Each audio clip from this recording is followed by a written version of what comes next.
Tired of limiting beliefs keeping you from being the person you want to be? Watch this video for 3 ways to create a growth mindset that helps you overcome failure and gain the success and confidence you need.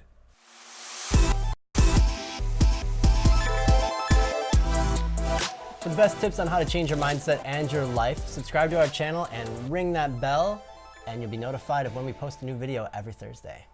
When it comes to smashing your goals, does your mindset help you or does it hurt you? By the end of this video, you're going to be able to identify 3 fixed mindset myths that may be holding you back and replacing those lies with a growth mindset that fuels you towards growth and success.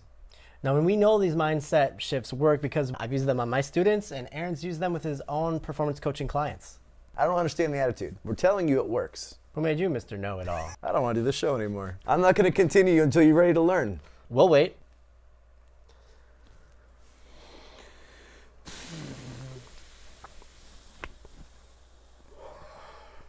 I like your shoes.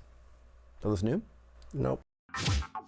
The first fixed mindset is defining your identity from your failures. And what I mean by this is you look at past failures and you say, because I wasn't able to do this, I won't be able to do it in the future. An example of this would be, because I always fall off my diets, I'm just never gonna be fit. And so what happens is you look at any stumble or any small mistake you make and you basically label that as a failure, therefore labeling yourself as a failure.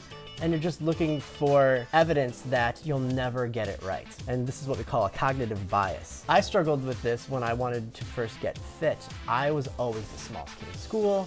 I was super scrawny. I was the shortest, the slowest, the least athletic, last pick for everything. And I just thought, well, that's just my identity. You know, I'm just not athletic. I'm just not fit. I'm not muscular. My body structure just can't be made that way. In the case of a fire at the school, they planned for your death. They were like, Glenn's probably not going to make it.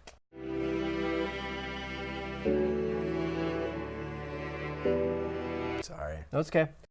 So when I changed my identity and realized that if I did the right kind of exercises and I ate the right kind of calories per day, my body frame could actually change. And so I no longer identified myself as this slow, non-athletic person. In coaching clients, I hear that all the time, that people will tell me, I'm just not a person who blank. Like, for example, I've heard, I'm not a person who's organized, or I'm not a person who's assertive. It's a very powerful statement to make, right? It's not saying I have a hard time with it or I struggle. You are saying that is not me. Right now in your life, if you're saying I am not someone who does blank, well then you're right, until you can begin to change that statement and begin to tell yourself out loud, I am the person who is organized, or I am the person who's assertive. I hear it all the time from different thought leaders about the importance of claiming what you want to be even before you are it, and saying it in the past tense term. I was listening to a podcast, Impact Theory, huge fan, and Rachel Hollis was talking about how, she won't say, I'm going to be a millionaire, or I'm going to be a New York bestseller. She will say it as the past tense so that your brain resonates with you being it already. I practice this all the time. I am a Jedi Knight. Very good point. Thank you. I appreciate that. We should do that more throughout the... What? Wow, that was a good, I like that. I like what you just told them. Go on.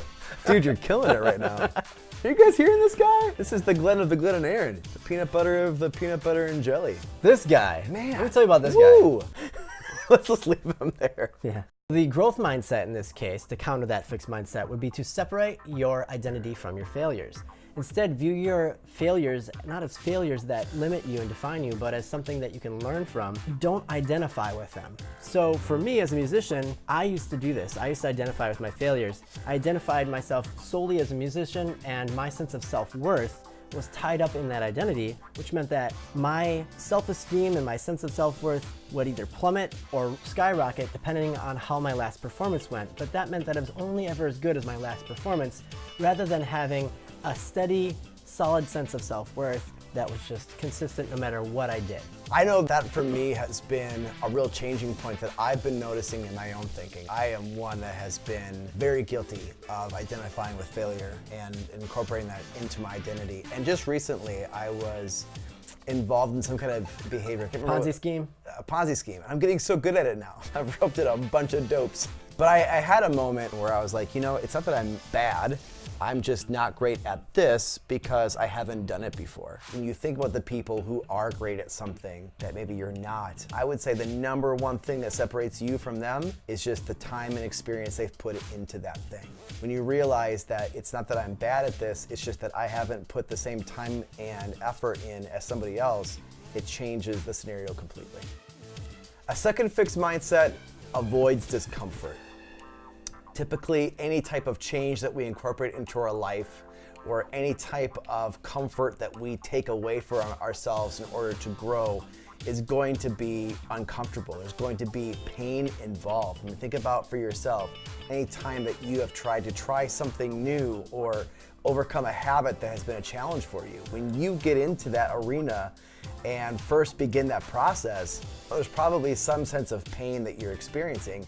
And for a lot of people, they experience that pain, and that's enough for them to give up and go back to their comfort zones. A fixed mindset is going to tell you, choose the easier path. For example, some people end up being in relationships that really aren't who they want to be with, isn't truly the person they want to build a life with, but they're in that relationship because it just makes life easier for that moment. One of the areas of my life that serves as a almost daily reminder of how to work through the pain and discomfort is taking up running. I am not someone who enjoys running. Like, while I'm running, the entire time I'm hating it. And I, in fact, create patterns for myself where I have to run out so far away from my home so that I know I have to force myself to run that equal distance back. And the only reason why I'm running back and the only reason why I'm trying to run as fast as I am is just to get that running over with. I'd just be like, well, I guess I live here now.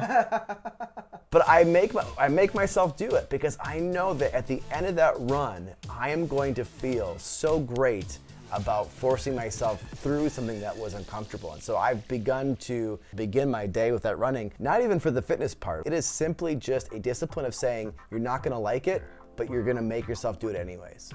You can do it. We believe in you. I believe the children are our future. Teach them well and let them lead the way. Show them all the beauty that possess inside. Honestly, for me, I'm looking at the man in the mirror. We are the world. We are the children. We are the ones to make a brighter day, so let's start giving. There's a choice we're making. We're saving our own lives. It's true, we make a brighter day. Yeah. So let's start giving. So where a fixed mindset avoids discomfort, a growth mindset embraces the struggle. Again, in life, there is going to be pain. In life, there is going to be times where you go without or don't have the things that provide you comfort. But ultimately, you have to ask yourself, where do you want to be? And if where you want to be incorporates some type of hard work, you're going to have to come to terms with yourself and make that decision to go through it anyways. I'm somebody who loves to learn new things. I've learned 13 different instruments. Right now I'm studying French again. And with learning something, as Aaron mentioned, there's always going to be this kind of beginner struggle. And a lot of times people look at the way I learn things and they think I must really like the struggle and I must be really disciplined. But the truth of the matter is I'm not actually all that disciplined. Although I have many disciplines in my life, they're really created through habits. And habits, once you go through the initial little bit of pain, there's an immediate light at the end of the tunnel. Once that stuff is on autopilot and it becomes a habit, you're just kind of coasting, and it's not hard at all. Oftentimes with my students, I find that the point where they're just about to give up is usually just inches away from their breakthrough. The third fixed mindset is the belief that you either have it or you don't. This is the myth of talent. Now, yes, there are some innate abilities that we are all born with to certain levels, but what I'm talking about is when you put people on a pedestal because you believe that they were just born with something that you will never have, and therefore you use it as an excuse to not try or to give up. I often will go up to people and I'll just put a pedestal underneath them. I say, you get up there. And they're like, why? I'm like, because I'm struggling with this. Where do you get all your pedestals from? There's a store nearby. Oh yeah, pedestals are us. Yeah. Yeah, say hi to Johnny next time you're in there. He has the best pedestals. You talk to him? He's my pedestal guy. Oh, okay. So the counter to that fixed mindset is a growth mindset of tearing down your idols. Basically, humanize your gods. Remember that people like, your Jimi Hendrixes of the world are really just normal people who were born of flesh and bone just like you were. And if you put in the time and the work, you can accomplish the same kinds of things. I believe it was Beethoven that had been quoted as saying something like, if you did what I did, you'd be able to do what I can do.